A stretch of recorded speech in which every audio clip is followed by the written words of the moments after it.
ఈ యాత్ర చాలా చక్కటి అనుభూతి నాకు ఇచ్చింది. కానీ ప్రజలు చాలా బాధలో ఉన్నారు. ప్రజల బాధలు ఎవరు పట్టించుకునే నాదులు లేడు. పాలకులేమో ప్రజలను మాయ చేయడంలో బిజీగా ఉన్నారు.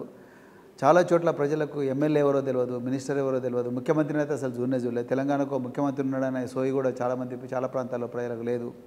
తర్వాత ప్రగతి భవన్ అంటే ఎక్కడ ఉంటుందో తెలియదు. దాంట్లో ఎవరు సంతకాలు పెడతారు, ఆ సంతకాల ఏముంటుంది అనేది కూడా ప్రజలకు తెలియదు. సెక్రటరియట్ బిల్డింగు కేసీఆర్ తన సొంత సౌలభ్యం కోసం కట్టుకున్నాడా, విందుల విలాసాల కోసం కట్టుకున్నాడా, లేకపోతే వాళ్ళ జీవితాలు మార్చడం కోసం కట్టుకున్నాడు అన్న విషయం ప్రజలకు తెలియదు. రైతులు చాలా అంటే చాలా కష్టాల్లో ఉన్నారు. కౌలు రైతులు అయితే 8,000 మంది ఆత్మహత్యలు చేసుకున్నారు. ఊర్లకు రోడ్లు ఉన్నాయి. తర్వాత ప్రజల ఆరోగ్యం అయితే పడకేసింది. ఇట్లా చాలా అంటే చాలా సమస్యలు ఉన్నాయి. విద్యార్థుల గురించి అయితే ఎంత తక్కువ మాట్లాడితే అంత మంచిది. సో ఇది పరిస్థితి తెలంగాణలో బాగాలేదు. అస్సలు తెలంగాణ పరిస్థితి బాగాలేదు. హైదరాబాద్లో దుర్గం చెరువు మీద కేబుల్ బ్రిడ్జో, లేకపోతే ఫ్లైఓవర్లో పోలీస్ కమాండ్ అండ్ కంట్రోల్ సెంటరో, లేకపోతే సెక్రటరియట్ చూపించి ముఖ్యమంత్రి సంకలు గుద్దుకుంటున్నాడు. కానీ అసలు తెలంగాణ చాలా దయనీయమైన పరిస్థితిలో ఉంది. సార్, మనం స్ట్రేట్ ఫార్వర్డ్ క్వశ్చన్లోకి వెళ్ళిపోదాం. అసలు బీఎస్పీకి 119 స్థానాల్లో అభ్యర్థులు ఉన్నారా? బరాబర్ ఉన్నారు. మీరు ఒక 70-80 మంది పేరు అనర్గళంగా చెప్పగలుగుతారా ఎక్కడ ఆగకుండా? నేను ఇప్పుడే చెప్పగలను, కానీ నేను చెప్పను. కేసీఆర్ని ముందు వాళ్ళ అభ్యర్థులు లిస్ట్ చెప్పండి. రేవంత్ రెడ్డిని వాళ్ళ అభ్యర్థులు లిస్ట్ చెప్పండి. మొన్నటి వరకు అధ్యక్షుడిగా ఉన్న బండి సంజయ్, ఇప్పుడు లేకపోతే కిషన్ రెడ్డిని అభ్యర్థి లిస్టులు చెప్పండి. చెప్పరు. ఏ పార్టీ కూడా వాళ్ళ అభ్యర్థి లిస్టు అవసరమైనప్పుడే చెప్తారు. మా దగ్గర బరాబర్ ఉన్నారు. అందుకొరకు ఇంత కాన్ఫిడెంట్గా ఉన్నాం మేము. ఓకే, ఉండడం వరకు వేరు, కానీ వాళ్ళు గెలుస్తారంటారు? అసలు గెలుస్తారండి. ప్రజలు బహుజనవాదం చాలా బలంగా ఉన్నది. 199 మంది బహుజనులు ఉన్నారు. 1% చేతిలో అధికారాలు ఉన్నాయి, 1% చేతిలో సంపద ఉన్నాయి. వాళ్ళందరూ గుర్తిస్తున్నారు ఇప్పుడు బహుజనులు. బరాబర్ గెలుస్తారు బహుజన్. అసలు తెలంగాణ రాష్ట్రంలో ప్రతిపక్ష పార్టీలు అంటే బీజేపీ, కాంగ్రెస్ ఇవి రెండే వినిపిస్తున్నాయి. బీఎస్పీ అసలు ఎక్కడ సీన్లో లేని పరిస్థితి. ఈ విషయం మీకు తెలుస్తుందా? అసలు లేదు. ఆ విషయం బీఎస్పీ ప్రధానమైన ప్రతిపక్షం అని ప్రజలందరికీ తెలుసు, మీడియాకు తెలియదు. ఈ పార్టీల చేతిలో ఏ మీడియా ఉన్నదో ఆ మీడియా ద్వారా ఈ పార్టీ చేసే కార్యక్రమాలను ప్రజలకు కనిపిస్తలేరు. అంతే తప్ప బీజేపీ, బీఆర్ఎస్ రెండొకటైనాయి, కాంగ్రెస్ ఇంకొక వైపు ఉన్నది. సో బీఎస్పీ మాత్రం ప్రజల మధ్యలో ఉన్నది. ప్రజలు మమ్మల్ని రోజు చూస్తూనే ఉన్నారు, మేము ప్రజలను చూస్తూనే ఉన్నాం. వీళ్ళేమో గాంధీ భవన్లా, ప్రగతి భవన్లా, లేకపోతే బీజేపీ భవన్లలో కూర్చొని వాళ్ళ మీడియాల ద్వారా అబద్ధ ప్రచారం చేస్తున్నారు. బీఎస్పీని కనిపించనిస్తలేరు. అందుకొరకే మీరు ఎట్లా అంటున్నారు. అంతే తప్ప బీజేపీ నిరంతరం ప్రజల మధ్యలో ఉంది. గ్రౌండ్ లెవెల్లో కూడా మీ అభ్యర్థులు ఉన్నారు అంటారు. బరాబర్. మరి అటువంటిప్పుడు పుట్టిందే గ్రౌండ్లోకి వెళ్ళండి. మీరు పార్టీలకు వచ్చిన తర్వాత ఒక టీఎస్పీఎస్సీ అంశం మీద తప్ప ఎక్కడ కూడా రాష్ట్ర ప్రతిపక్షాల మీద వైఫల్యాల మీద పోరాడిన దాఖలాలు అయితే కనిపిస్తలేవు కదా. మరి చేయలేదు. మేము డబుల్ బెడ్రూమ్ల మీద చేసినాం, పారిశుద్ధ్య కార్మికుల ఇష్యూల మీద చేసినాం, కౌలు రైతుల ఆత్మహత్యల మీద చేసినాం, మహిళలకు రక్షణ గురించి చేసినాం, తర్వాత కాంట్రాక్ట్ ఉద్యోగాల గురించి చేసినాం, అదేవిధంగా విఆర్ఏల గురించి మేము చేసినాం, జూనియర్ పంచాయతీ సెక్రటరీల గురించి వీరోచిత పోరాటం చేసినాం.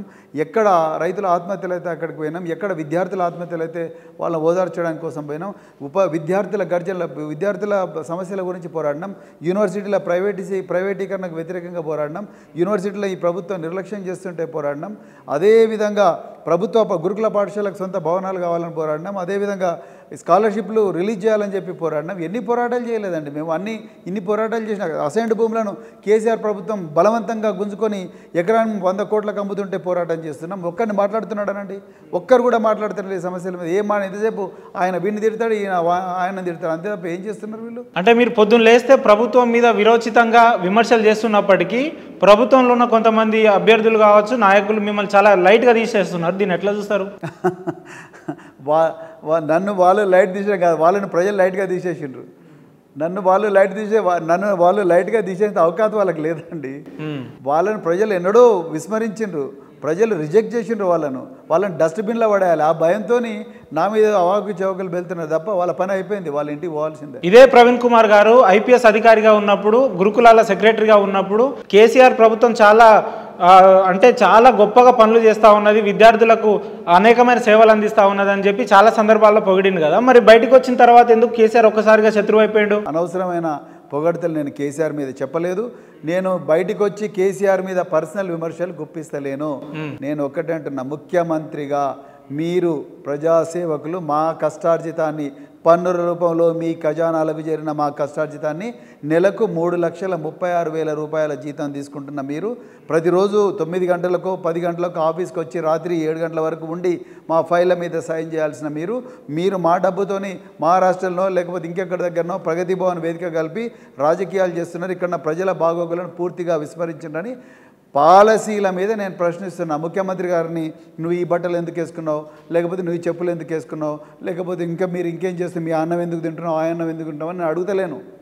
నేను ముఖ్యమంత్రి గారిని ఆయన ప్రజల డబ్బు జీతం రూపంలో తీసుకుంటున్నాడు కాబట్టి ముఖ్యమంత్రి గారిని పాలసీ విషయంలో నేను ప్రశ్నిస్తున్నా. అంతే తప్ప నేను ముఖ్యమంత్రి గారిని గురుకులాల్లో ఆకాశానికి ఎత్తేసింది లేదు, నేను ఇక్కడికి వచ్చి ఆయన పర్సనల్గా పాతాళానికి తొక్కింది లేదు. నిజాలు మాట్లాడుతున్నా. అప్పుడు విద్యార్థుల గురించి మాట్లాడినా, విద్యార్థుల హక్కుల గురించి మాట్లాడినా. ఇక్కడ వచ్చిన తర్వాత ముఖ్యమంత్రి గారికి కొన్ని ఫైల్స్ ఇష్టం లేకపోయినా మొండిగా నేను అక్కడ చాలా వరకు చేయగలిగిన. ఆ రోజు విద్యార్థులకు అన్యాయం జరుగుతుంది, ముఖ్యమంత్రి విద్యార్థుల పొట్టగొడుతున్నాడు, విద్యార్థులకు కావాల్సిన డబ్బులు ఇస్తలేడని చెప్పి నేను ఉద్యోగానికి రాజీనామా చేసి మరి విద్యార్థులకు రావాల్సిన తెలంగాణను తీసుకొచ్చిందే విద్యార్థులు, తెలంగాణ తీసుకొచ్చిందే నిరుద్యోగులు. వాళ్ళ యూనివర్సిటీలు అన్నీ కూడా బాగు చేయకుండా ప్రైవేట్ యూనివర్సిటీలు, అనురాగ్ యూనివర్సిటీ, ఆ యూనివర్సిటీ, మల్లారెడ్డి యూనివర్సిటీ, ఆ యూనివర్సిటీలకు పర్మిషన్ ఇచ్చుకుంటా అందులో రిజర్వేషన్ పెట్టకుండా అన్ని రాయితీలు వాళ్ళకి ఇచ్చి వాళ్ళు ఆగర్భ శ్రీమంతులు అయ్యేటట్టుగా చూసి ఇవాళ తెలంగాణ తీసుకొచ్చిన బిడ్డలేమో రోడ్ల మీద పడ్డారు. లైబ్రరీలో పుస్తకాలు ఉండవు, అమ్మాయిలకు నీళ్ళు ఉండవు, హాస్టల్లో జిమ్నేజియంలు ఉండవు, స్టేడియంలు ఉండవు. మరి ఎట్లా చదువుతారండి విద్యార్థులు, ఏ విధంగా పైకి పోతారు? ఇవన్నీ ప్రశ్నించడం కోసం ప్రవీణ్ కుమార్ వచ్చిండు. అంతే తప్ప కేసీఆర్ని వ్యక్తిగత విమర్శించడానికి రాలేదు. సార్, మీరు ఐపీఎస్ ఆఫీసర్గా ఉన్నప్పుడు ఆర్ఎస్ ప్రవీణ్ కుమార్ అనే వ్యక్తిని గురుకులాల సెక్రటరీగా చేస్తే ఇతను చాలా బాగా సేవలు అందించగలడు అని గుర్తించింది మాత్రం కేసీఆర్ గారి గొప్పతనం కాదంటారా? దయచేసి మీరు చరిత్రలోకి వెళ్ళండి. కేసీఆర్ గారు రాకముందే నేను గురుకుల పాఠశాల సెక్రటరీగా ఉన్నా. 2012 నుంచే ప్రవీణ్ కుమార్ ఇష్టపూర్వకంగా గురుకుల పాఠశాల సెక్రటరీగా వచ్చిండు. ఇది నాకు కిరణ్ కుమార్ రెడ్డో లేకపోతే కేసీఆర్ పెట్టిన భిక్ష కాదు. రాజ్యాంగపరంగా రాజ్యాంగంలో ఉండే 312 అధికారం నాకు ఇచ్చిన హక్కు. ఆల్ ఇండియా సర్వీస్ ఆఫీసర్గా నేను ఏ పోస్ట్కైనా పోవచ్చు. ప్రభుత్వం ఇష్టం లేకపోతే ట్రాన్స్ఫర్ చేయి, నేను ట్రాన్స్ఫర్ చేయొద్దని కేసీఆర్ పోయి అడుగుతాను. కంటిన్యూ చేయడం అనేది నాకు ఇచ్చిన భిక్ష కాదండి. ముఖ్యమంత్రి నన్ను కంటిన్యూ చేయడం అనేది నాకు ఇచ్చిన భిక్ష కాదు, లేకపోతే ఈ రాష్ట్రం ఆయన సొత్తు కాదు. నేను ప్రజలకు సేవ చేయాలనేది రాజ్యాంగం చెప్తా ఉన్నది. ఆ రాజ్యాంగంలో 311, 312 అధికారం మమ్మల్ని సివిల్ సర్వీస్గా రిక్రూట్ చేసుకున్నది. నేను ఎక్కడ ఏ పోస్టులో అదే పని చేస్తాను. నేను ముఖ్యమంత్రి కాళ్ళ మీద పడి సార్ నాకు దయచేసి ఇదే పోస్ట్ ఇవ్వండి లేకపోతే నేను పని చేయలేను ఎప్పుడు ముఖ్యమంత్రి అడుక్కోలేదు. ముఖ్యమంత్రి నన్ను తీసేస్తే నేను నెక్స్ట్ డేనే పోతా. ఎప్పుడో ఒక కాలు రైల్లో పెడతా, ఒక కాలు జైల్లో పెడతాం. తెలంగాణ బీఎస్పీలో ఆర్ఎస్పీ గారు ఒక్కరే కనిపిస్తున్నారు, ఇంకొక వ్యక్తి ఎదుగుదలకు ఆర్ఎస్పీ గారు ప్రోత్సహిస్తలేడు అని చెప్తా ఉంటారు సార్. సార్ ఎట్లా? తప్పు ఎవరున్నారు సార్? మీరు కాకపోతే ఆల్టర్నేట్ పర్సన్ లో మంద ప్రభాకర్ ఉన్నాడు, డాక్టర్ వెంకటేష్ చౌహాన్ ఉన్నాడు, చంద్రశేఖర్ ముదిరాజు ఉన్నాడు, సాంబశివ గౌడ్ ఉన్నాడు, అరుణాకన్ ఉంది, జక్కన్ సంజయ్ ఉన్నది, తర్వాత దాసరి ఉషా ఉన్నారు, మేడి ప్రియదర్శన్ ఉన్నారు. ఇంతమంది వీళ్ళంతా అధ్యక్షులు అయ్యే అర్హతలు ఉన్న వీళ్ళంతా అధ్యక్షులు. వాళ్ళ టైం వచ్చినప్పుడు వాళ్ళు కూడా అవుతారండి. ఒక్క రోజులో అందరు అధ్యక్షులు అవుతారా? ఒక్క రోజులో ఇప్పుడు కేసీఆర్ 9 సంవత్సరాల నుంచి 2001 నుంచి ఆయనే ఉంటాడు. మరి అవునా కాదా? మరి ఆయన ఎందుకు ప్రశ్నలు అడుగుతలేరు అంటే నేనేమంటున్నా అంటే ప్రతి దానికి ఒక టైం ఉంటుంది. వాళ్ళకి ఆ మెచ్యూరిటీ వచ్చినప్పుడు, వాళ్ళకి ఏమంటారు ఆ పరిపాలన దక్షత వచ్చినప్పుడు వాళ్ళ చేతులకు కూడా పగ్గాలు వస్తాయి. ఎందుకు రావు? అంటే మీరు ఒక సందర్భంలో మాట్లాడుతూ మేము బీసీలకు 70 సీట్లు ఇస్తామన్నారు కదా, 60 నుంచి 70 సీట్లు 60 నుంచి 70 సీట్లు ఇస్తామన్నారు. అంటే మీరు కూడా అన్ని పార్టీల లెక్కనే హామీలు ఇచ్చి తప్పుతారా, లేదంటే ఈ హామీలని ముందుకు తీసుకుపోయే ప్రయత్నం చేస్తారా? ఏ పార్టీలో కూడా బీసీలు 70 మంది ఉన్న దాఖలాలు అయితే లేవు. 60 నుంచి 70 టికెట్లు ఇస్తామని చెప్పినాం. ఉదాహరణకు మునుగోడు బై ఎలక్షన్ తీయండి. మునుగోడులో బీసీలు 100కు 62 మంది ఉన్నారు బ్రదర్. మునుగోడులో మీరు ఎవరికి ఇచ్చిండ్రు? మిగతా పార్టీలు కాంగ్రెస్ పార్టీ వచ్చేసి శ్రవంత్ రెడ్డికి ఇచ్చింది, బీఆర్ఎస్ పార్టీ వచ్చేసి కూసుకొండల ప్రభాకర్ రెడ్డికి ఇచ్చింది, బీజేపీ వచ్చేసి కోమటిరెడ్డి రాజగోపాల్ రెడ్డికి ఇచ్చింది, ప్రవీణ్ కుమార్ ఎవరికి ఇచ్చిండు? బీఎస్పీ ఆందోజు శంకరాచార్యకి ఇచ్చింది. అర్థమైందా? ఏ పార్టీ బీసీల సరిపోతా సార్, వాళ్ళు గెలవాలి కదా, గెలుస్తారు. వాళ్ళ టైం వచ్చినప్పుడు వాళ్ళను ఇవ్వడం నా బాధ్యత. ఆందోజు శంకరాచార్య కోసం 138 గ్రామాలు 45 రోజుల పాటు తిరిగిన కేసీఆర్ ఎన్ని తిరిగిండు?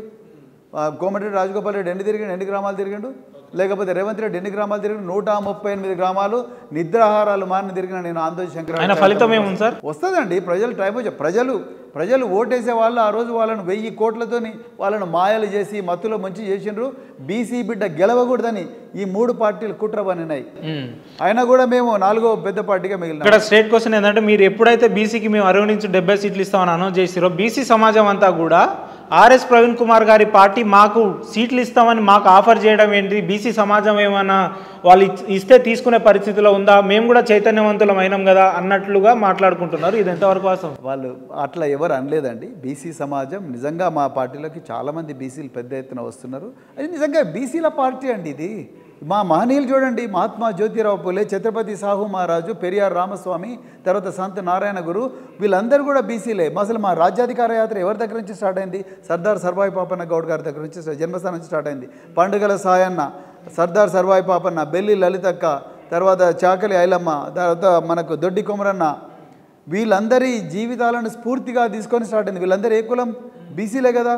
సో ఈరోజు మరి ఏ పార్టీలు ఈ మహనీయుల చరిత్రను స్మరించుకుంటూ ఈ మహనీయుల కంట్రిబ్యూషన్, ఈ మహనీయుల త్యాగం ఏదైతుందో ఆ త్యాగాన్ని పునాదిగా చేసుకొని ఏ పార్టీలు పోతున్నాయి చెప్పండి? బీఆర్ఎస్ పార్టీ పోతున్నదా, కాంగ్రెస్ పోతున్నదా, లేకపోతే బీజేపీ పోతున్నదా? బీఎస్పీ పార్టీ బీసీ పార్టీ అని చెప్తున్న ఆర్ఎస్ ప్రవీణ్ కుమార్ గారు ఇదే బీసీ అభ్యర్థిని ముఖ్యమంత్రిగా పెట్టాలని చెప్పి మీరు ఎందుకు చెప్పలేకపోయినారు హైకమాండ్కి? నేను కాదు ముఖ్యమంత్రి అభ్యర్థిని నిర్ణయించేది, ప్రజలు. అదేవిధంగా మా జాతీయ నాయకురాలు బహంజీ కుమారి మాయావతి గారు నిర్ణయిస్తారు. మీ రాష్ట్ర అధ్యక్షులుగా చెప్పే బాధ్యత మీ మీద ఉంటుంది కదా. మాది జాతీయ పార్టీ బీసీ సోదరుల కూడా అవకాశం వస్తుంది. బీసీ సోదరులు కూడా ముఖ్యమంత్రులు కావాల్సిందే, నేను కాదంటలేను కదా. కానీ వాళ్ళకు కూడా అవకాశం వస్తుంది. వాళ్ళకు కూడా బహుజన్ సమాజ్ పార్టీలోనే బీసీ బిడ్డలకు ముఖ్యమంత్రులు అయ్యే అవకాశం వస్తుంది. వేరే ఏ పార్టీలో కూడా రాదు. మిగతా పార్టీలో ముఖ్యమంత్రి అభ్యర్థిని ప్రకటించమని చెప్పండి. ఒకసారి మీరు నన్ను అడుగుతున్నారు ఈ ప్రశ్న, బీఆర్ఎస్ని అడగండి, తర్వాత బీజేపీని అడగండి. మొన్న పాపం బండి సంజయ్ని మున్నూరు కాపు సామాజిక వర్గానికి చెందిన ఆయన 1 year నుంచి అంత కష్టపడ్డాడు, దాన్ని అని చెప్పేసి డస్ట్బిన్లో పడేసిండు ఆయన. మీరు బాగా అట్టయినట్టున్నారు. నేను చెప్తున్నా కదా, అది ఆయన ఏం పాపం చేసిండండి? ఆయన ఏం పాపం చేసిండు? ఆయన ఎందుకు పడేసిండ్రు అంటే నేను ఏం చెప్తున్నా అంటే, బీసీలకు కానీ, ఎస్సీలకు కానీ, ఎస్టీలకు కానీ, మైనారిటీలకు కానీ నిజంగా న్యాయం జరిగేది ఏదైనా పార్టీ ఉందంటే అది కేవలం బహుజన్ సమాజ్ పార్టీలో ఉంది. మిగతా ఏ పార్టీలో జరగదు. తెలంగాణ సమాజంలో ఒక ఎస్సీలను తప్పిస్తే బీసీలో, ఎస్టీలో అంబేద్కర్ సిద్ధాంతాలు పెద్దగా పోని సందర్భాలు ఉన్నాయి కదా. అంబేద్కర్ సిద్ధాంతాలను పూర్తి స్థాయిలో మీరు గ్రామ స్థాయిలో తీసుకుపోవడానికి మీరు ఎటువంటి కార్యాచరణలు తీసుకుంటున్నారు? కేవలం అంబేద్కర్ సిద్ధాంతాలే కాదు, జల్ జంగల్ జమీన్ లాంటి కొమరం భీమ్ గారి సిద్ధాంతాలు, అదేవిధంగా వీరోచిత పోరాటం చేసిన సమ్మక్క సారక్క సిద్ధాంతాలు, అదేవిధంగా సర్దార్ సర్వాయి పాపన్న గౌడ్ గారి చరిత్ర, పండగల సాయన గారి చరిత్ర, వడ్డే ఓబన్న చరిత్ర, అదేవిధంగా కొండా లక్ష్మణ్ బాపూజీ చరిత్ర, మహనీయులు జ్యోతిరావు పూలే, సావిత్రిబాయి పూలే, అదేవిధంగా ఛత్రపతి సాహు మహారాజు, తర్వాత సంత్ నారాయణ గురు, పెరియార్ రామస్వామి, తర్వాత మరి బాబాసాహెబ్ అంబేద్కర్ గారు, అదేవిధంగా కాన్షీరామ్ గారి చరిత్ర, ఇవన్నీ కూడా జనాల లోపలికి ప్రతిరోజు మేము చేస్తున్న పని అదే. ప్రతిరోజు తెలంగాణలో ఈరోజు ప్రజలకు తెలియని, ఈరోజు ముదిరాజు బిడ్డలకు వాళ్ళకు నిజంగా పండగల సాయన గురించి తెలియదు. ఈరోజు మేము పండగల సాయన గురించి వాళ్ళకి చెప్తా ఉన్నాము. ఈ కొత్త జనరేషన్కి ఈ చరిత్రలను తెలియదు. మేము రోజు చేస్తున్న పని అదే. బహుజన్ సమాజ్ పార్టీ అంటేనే సిద్ధాంతం చెప్పి వాళ్ళ గతమైన గొప్ప చరిత్రను వాళ్ళ ముందర పెట్టి మరి రాజ్యాధికారం దిశ వైపు నడిపించే పార్టీ బహుజన్ సమాజ్ పార్టీ.